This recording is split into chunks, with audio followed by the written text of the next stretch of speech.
Hello everybody and welcome to Reef Trak. Today we're going to talk about 2.1.8, some new features, but mainly we're going to focus on one, which is our new par map. We're going to start from scratch so you can sort of see how it works. First thing we're going to do is we're going to add a tank. Now we've added, I want to say like 250 different tanks, and this is important for the par map. So you have to do this step first before you do the par map, otherwise the par map doesn't work as well. So what we're going to do first is we're going to add a photo. Photo should be relatively straight on to the tank. It doesn't have to be perfect. It doesn't have to be lit correctly. It just has to be enough to where you can sort of see where the corals are and see where the lights are.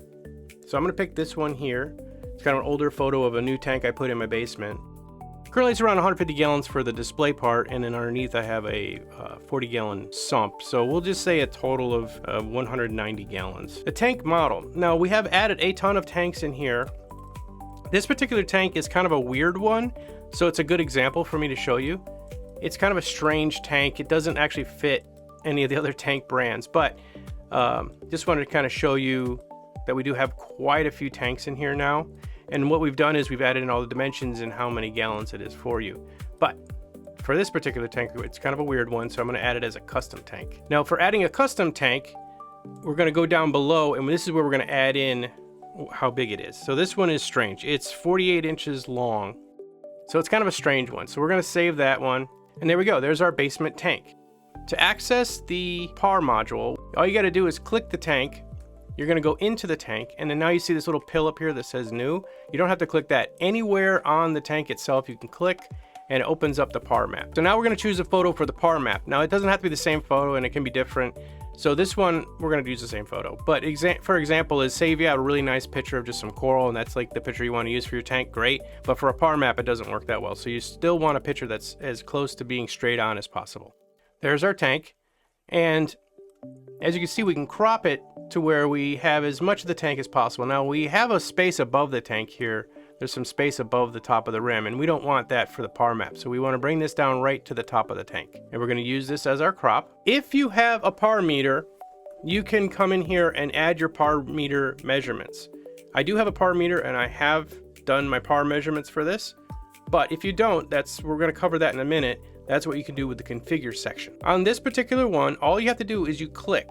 So I happen to know that right about the top of my shelf here, this one here is around 290 par.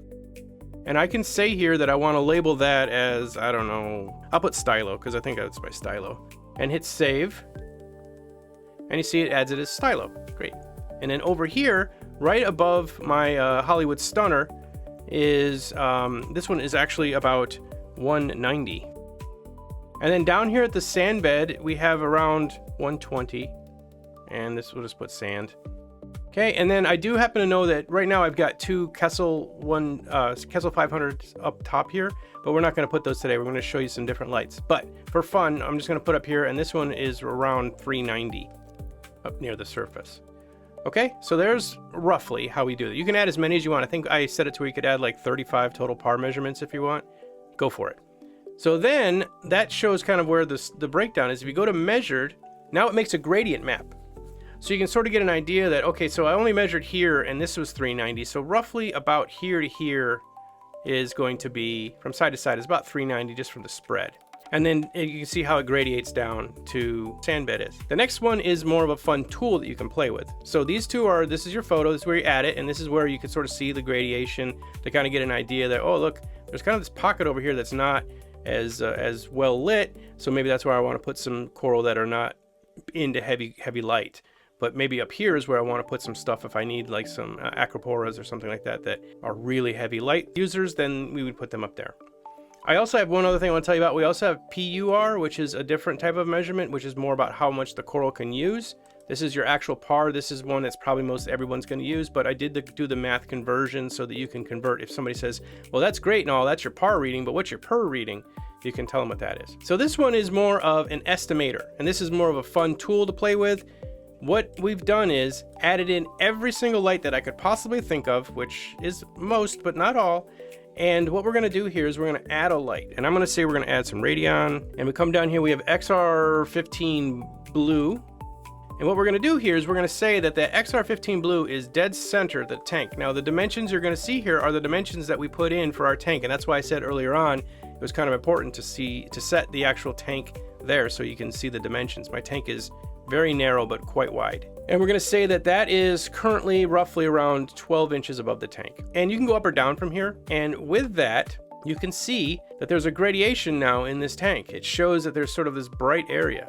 If we were to take this XR15 blue and just put it right at the water line, we'll put it right at like 2 inches above the tank. Now look at it. And you're going, wait a second, that's a lot. It is. What we've done is we've gone in and found every manufacturer's PAR rating and spectral rating for their light so that you can guess kind of how it's going to hit your tank. Now, most people never put a light 2 inches above the water, but you can see what happens as you move it up or down height-wise. Like, oh, I've got these lights, but they're really not doing great because I've got them 32 inches above the tank. So it's good spread, but it's not punching down very far. And I use my example tank here as a good one because it's tall. Most people's tanks are not this tall, so you can sort of see just how much you would have to lower the light to get it at that level. Now, say you do have it mounted really low. Maybe it's only 5 inches above your water. We'll put it 5 inches. That's really bright here. That's quite a lot of PAR. What you can do is then adjust your intensity slider to take it down so that, okay, well, I don't have to run the light at 100%. I could run it at, say, 60 or 70%. Now, the fun part is you can add other types of lights. Now, radions are more of a puck light, even though they're square. They're kind of a puck.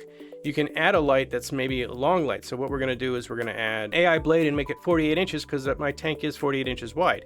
So we'll add an AI blade, and now you see it's showing you how the light is adjusted from here. Now, this is the top part is the front of the tank. If you want it right on the front, you're going to have a lot of light bleed over the top. So you can see that maybe you want to mount it more towards the middle, like you have your radion here. And then that's going to adjust how the light is adjusted here as well. So we can turn these lights off. Let's turn off the XR15 blue and let's just go with the light here now, the Reef Glow. We have it on, and that 10 inches is too much for that light. For a tank this wide, it's just not going to punch down very far. But that's kind of ultimately what we're trying to do here. We're trying to say, okay, if I add this light or this light, what's it going to do to my tank's PAR? And like I said, these are only estimations. They're not perfect. This is just to kind of give you a visual look at how much light is going to punch down in my tank. All right, there's a lot of other features in 2.1.8, so check them out. We've added a bunch of other things. We've started to add Siri. Siri, of course, has been a little difficult, but as we go for the next few weeks, my next updates will have more Siri integrations and also the Google integrations for Google Voice. So stay tuned for that. Please subscribe to the channel if you'd like to see what we have added for the weekly updates, sometimes bi-weekly. And I hope you enjoy the tool. You can get to it once again by just clicking on the actual tank, clicking on the picture of the tank, or clicking the little blue new button up at the top. Or if you're a premium user, you can also see it through your tank tools. And it's down here at the bottom called PAR Map. Takes you to the same spot. Thanks a lot for watching, everybody. I will see you very soon. See ya!